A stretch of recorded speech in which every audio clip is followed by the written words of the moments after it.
नमस्कार मित्रांनो, मी तुमचा सर्वांचा कृषी मित्र सुरेश. आज आहे 15 ऑगस्ट आणि 15 ऑगस्टच्या तुम्हा सर्वांना हार्दिक शुभेच्छा. आज जायचं आपल्याला मराठवाडा पब्लिक स्कूल आमठाणा येथे. तसं तर आपल्याला ध्वज मानवंदना देण्यासाठी जायचं होतं आणि आमंत्रितही केलं होतं गजबारी सर आणि पाटील सर यांनी. सर्वप्रथम दिव्य मराठीचे पत्रकार डपळ साहेब आणि भागवत बुकर्डेल यांच्या हातून प्रतिमेचे पूजन झाले आणि गजबारे सर यांनी ध्वज फडकावून ध्वजाला मानवंदना दिली. नंतर राष्ट्रगीतही झाले आणि कार्यक्रमाला सुरुवात झाली. जसे देशाच्या बॉर्डरवरती आपले जवान परेड करतात, अगदी तशीच परेड आपल्याला इथं पाहायला भेटली. आणि आता सांस्कृतिक कार्यक्रमाला सुरुवात झाली.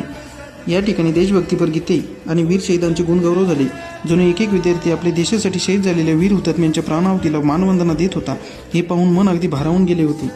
खरं तर या कार्यक्रमात विद्यार्थी माईक घेऊन बोलत होते, परंतु त्यांच्या मागचे प्रत्येक शब्द हे त्याच्या शिक्षकाचे होते.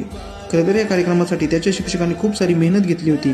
यामध्ये Gajbare sir, Ravi Patil sir, Pakle sir, Rathod sir, Pathan sir, Shelke sir, Mankar sir